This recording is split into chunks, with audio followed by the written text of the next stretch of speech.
బులెటిన్లో మరో breaking news చూస్తున్నాం. తెలంగాణలో రాజకీయం ఆసక్తికరంగా మారుతుంది. అనారోగ్యం కారణంగా రెస్ట్ తీసుకున్న గులాబీ బాస్ కేసీఆర్ ఎమ్మెల్యేలతో భేటీ కానున్నారు. పార్లమెంట్ ఎన్నికల వరకు పార్టీలో వేచి చూసే ధోరణి లేకపోవడంతో స్వయంగా పార్టీ ఎమ్మెల్యేలతో భేటీ కానున్నట్లుగా సమాచారం. అనంతరం రాబోయే పార్లమెంట్ ఎన్నికల్లో అత్యధిక స్థానాలకు గెలిచేందుకు అనుసరించాల్సిన వ్యూహాలు, కార్యాచరణ గురించి ఎమ్మెల్యేలతో చర్చించనున్నట్లు తెలుస్తోంది.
బ్రేకింగ్ న్యూస్ చూస్తున్నాం. తెలంగాణలో రాజకీయం ఆసక్తికరంగా మారుతుంది. అనారోగ్యం కారణంగా రెస్ట్ తీసుకున్న గులాబీ బాస్ కేసీఆర్ ఎమ్మెల్యేలతో భేటీ కానున్నారు.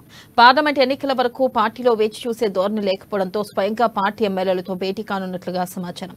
ఇక అనంతరం రాబోయే పార్లమెంట్ ఎన్నికల్లో అత్యధిక స్థానాలకు గెలిచేందుకు అనుసరించాల్సిన వ్యూహాలు, కార్యాచరణ గురించి ఎమ్మెల్యేలతో చర్చించనున్నట్లుగా తెలుస్తుంది. దీనిపై మరింత సమాచారాన్ని మా ప్రతినిధి రాజు అందిస్తారు.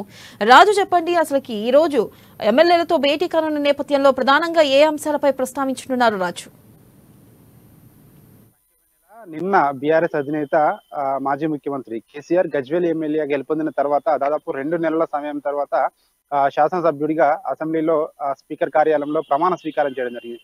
ఈ ప్రమాణ స్వీకారానికి పార్టీకి సంబంధించినటువంటి ఎమ్మెల్యేలు, అదేవిధంగా ఎమ్మెల్సీలు అందరినీ కూడా ఆహ్వానించడం జరిగింది. అయినప్పటికీ అందులో కొంతమంది ఒక 4-5 ఎమ్మెల్యేలు కూడా డుమ్మా కొట్టడం జరిగింది. అదేవిధంగా దానిపై పార్టీలో కూడా ఒక చర్చ అయితే జరుగుతా ఉంది. ఎందుకంటే కొంతమంది పార్టీ మారతారు అని చెప్పేసి కూడా గత కొన్ని రోజులుగా కూడా పార్టీలో, అదేవిధంగా రాజకీయ వర్గాల్లో ఒక చర్చ అయితే నడుస్తా ఉంది. ముఖ్యంగా గత ప్రభుత్వంలో ఏ విధంగానైతే ప్రతిపక్షం ఉన్నటువంటి కాంగ్రెస్ పార్టీ నుంచి ఎల్పీని కూడా విలీనం చేసుకున్నటువంటి బీఆర్ఎస్ పార్టీ ఈసారి అంటే బీఆర్ఎస్ పార్టీ నుంచి కాంగ్రెస్ పార్టీలోకి ఎమ్మెల్యేలు చూస్తా ఉన్నారు, ఇక్కడ నుంచి జంప్ కావడానికి చూస్తా ఉన్నారు అని చెప్పేసి కూడా రాజకీయ వర్గాల్లో కానీ ఒక రకమైనటువంటి చర్చ అయితే కూడా నడుస్తా ఉంది. ఈ నేపథ్యంలో నిన్న ప్రమాణ స్వీకారం తర్వాత నేరుగా ఆయన నందినగర్ లోని తన నివాసానికి ఎమ్మెల్యేలను, ఎమ్మెల్సీలను, ప్రజాప్రతినిధులను కూడా అందరిని కూడా ఆహ్వానించడం జరిగింది. వారితో ప్రత్యేకంగా కేసీఆర్ భేటీ కావడం జరిగింది. ప్రధానంగా ఈ భేటీలో ముఖ్యంగా పార్టీ ప్రస్తుత పరిస్థితులపై చర్చించినట్టుగా కూడా మనకు తెలుస్తా ఉంది. ముఖ్యంగా కొంతమంది ముఖ్యమంత్రిని రేవంత్ రెడ్డిని కలిసినట్టుగా కూడా నిన్న మొన్నటి వరకు మనం చూసాము. సో ఎవరైతే కలవడం జరిగిందో ఇక నుంచి ముఖ్యమంత్రిని కలిసినప్పుడు జాగ్రత్తగా ఉండాలని చెప్పేసి కూడా వాళ్ళకు దిశానిర్దేశం చేసినట్టుగా కూడా తెలుస్తా ఉంది. దీంతో పాటు ముఖ్యమంత్రిని కలవడానికి ముందు ఖచ్చితంగా పార్టీకి ఇన్ఫార్మ్ చేయాలి, పార్టీలో అనుమతి తీసుకోవాలని చెప్పేసి కూడా అయితే చెప్పడం జరిగిందో ప్రస్తుతం అది చర్చనీయాంశంగా మారింది. అంటే బీఆర్ఎస్ పెద్దలు ఎవరైతే ఉన్నారో వీళ్ళందరికీ కూడా అంటే ఎమ్మెల్యేలు పార్టీ మారతారని చెప్పేసి సమాచారం ఉందా, లేదంటే ఎమ్మెల్యేలపై నమ్మకం లేక ఇట్లా చేస్తా ఉన్నారని చెప్పేసి కూడా కొంతమంది పార్టీలోనే గుసగుసలు చెప్పుకుంటున్న పరిస్థితి కూడా కనిపిస్తా ఉంది. మొత్తానికైతే దాదాపు మెజారిటీ ఎమ్మెల్యేలు పార్టీ మారతారు అని చెప్పేసి కూడా పార్టీ వర్గాల్లో కూడా కింది స్థాయి క్యాడర్ కూడా మాట్లాడుకుంటున్నారు. ఎందుకంటే నియోజకవర్గంలో అభివృద్ధికి నిధులు కావాలంటే ఖచ్చితంగా అంటే అధికారంలో ఉన్నటువంటి పార్టీలోకి వెళ్తే పనుల విషయంలో కావచ్చు, ఇతర ప్రోటోకాల్ విషయంలో కావచ్చు ఎట్లాంటి ఇబ్బందులు ఉండవు అని చెప్పేసి కూడా కింది స్థాయి నేతల నుంచి కూడా వీళ్ళకు ఒత్తిడి వస్తున్నట్టుగా కూడా కొంతమంది ఆఫ్ ద రికార్డు నేతలు కూడా చెప్తున్న పరిస్థితి ఉంది. అయితే పార్లమెంట్ ఎన్నికలు కూడా దగ్గరలోనే ఉన్నాయి. ఈ పార్లమెంట్ ఎన్నికలు దగ్గరలో ఉన్న సమయంలో ఇట్లాంటి జంపింగ్లు ఏమైనా ఉంటే ఖచ్చితంగా పార్టీకి ఇబ్బందులు ఎదుర్కొనే అవకాశం కూడా కనిపిస్తా ఉంది. ఎందుకంటే ఇటీవల జరిగినటువంటి అసెంబ్లీ ఎన్నికల్లో ఓటమి తర్వాత ఇప్పుడు వస్తున్నటువంటి మొట్టమొదటి ఎన్నికలు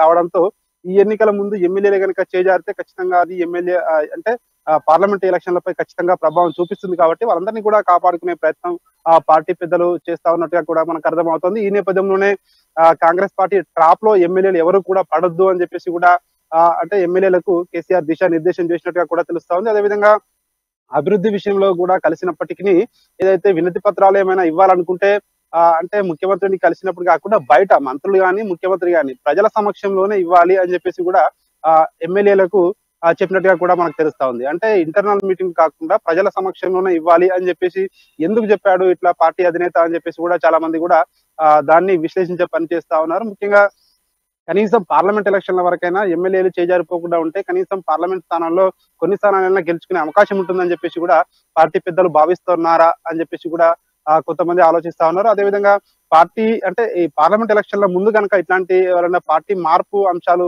జరిగితే ఖచ్చితంగా ఎలక్షన్లపై ప్రభావం ఉంటుంది కాబట్టి ఖచ్చితంగా వాళ్ళని కాపాడుకునే ప్రయత్నం చేస్తా ఉన్నారని చెప్పేసి కూడా అర్థమవుతుంది. అదేవిధంగా కేసీఆర్ ఇక నుంచి కూడా పార్టీలో అందరికీ కూడా అందుబాటులో ఉంటారు. త్వరలోనే తెలంగాణ భవన్ కు కూడా రానున్నారు.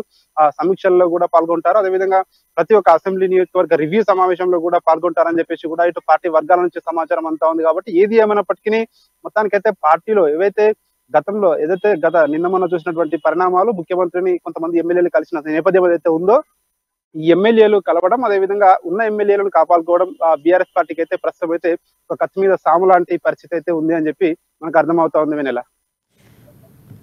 అయితే రాజు, ప్రధానంగా ఈ సమావేశంలో ఏదైతే 15 స్థానాలు గెలుస్తామో పక్క కాంగ్రెస్ చెప్తూ ఉంది, ఖచ్చితంగా 15 ఎంపీ స్థానాలు గెలుస్తాం. ఈ నేపథ్యంలో మరి బీఆర్ఎస్ పార్టీ కాంగ్రెస్ పార్టీని ఏ విధంగా ఎదుర్కొనే అవకాశం ఉంది? దాని గురించి ఏమైనా ప్రణాళికలు రచించే అవకాశం ఉందంటారా ఈ సమావేశంలో?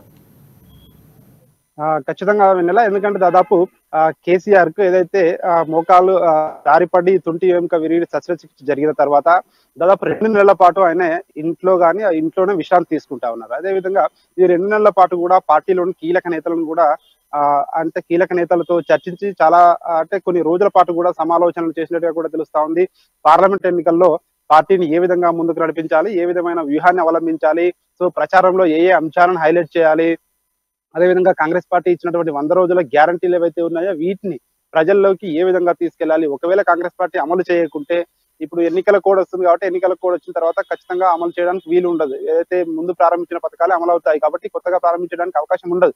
సో ఎన్నికల కోడ్ వచ్చేంత వరకు ఎన్ని గ్యారంటీలు అమలు చేస్తారు, వాటిపై ఏ విధంగా ముందుకు వెళ్ళాలి, ఒకవేళ ఇప్పుడే మనము విమర్శిస్తే ప్రజల నుంచి ఎట్లాంటి స్పందన వస్తుంది, తొందరగా విమర్శిస్తే వీళ్ళకు అధికారం లేకుంటే వీళ్ళు తట్టుకోలేకపోతున్నారు అనే భావన ఇప్పటికే ప్రజల్లోకి వెళ్ళింది అని చెప్పేసి ఒక చర్చ, అంటే ఒక పక్క చర్చ కూడా జరుగుతా ఉంది. అధికారం లేకుంటే బీఆర్ఎస్ నేతలు ఉండలేకపోతా ఉన్నారు అని చెప్పేసి కూడా మరోవైపు చర్చ జరుగుతుంది అని చెప్పేసి కూడా పార్టీలో ఒక చర్చ జరుగుతా ఉంది.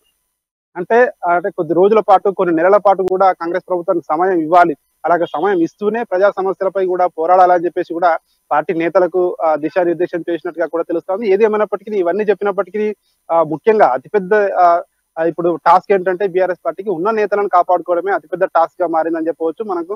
ఎందుకంటే ఉన్న 39 మంది ఎమ్మెల్యేల్లో ఎంతమంది ఉంటారు అని చెప్పేసి కూడా పార్టీ నేతల్లో చర్చ జరుగుతుంది. ఒకవేళ ఎల్పీ మొత్తం విలీనం చేసుకున్నట్లయితే దాదాపు 26 మంది ఎమ్మెల్యేలు పార్టీ మారాల్సి ఉంటుంది. 26 మంది ఎమ్మెల్యేలను కూడా కాపాడుకోవడం అయితే ప్రస్తుతం బీఆర్ఎస్ ముందున్న అతిపెద్ద సవాలని మనం చెప్పవచ్చు.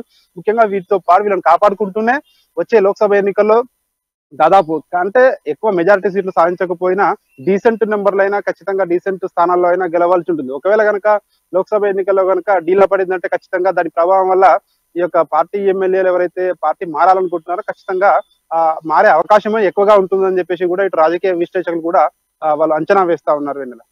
Right Raju, thank you.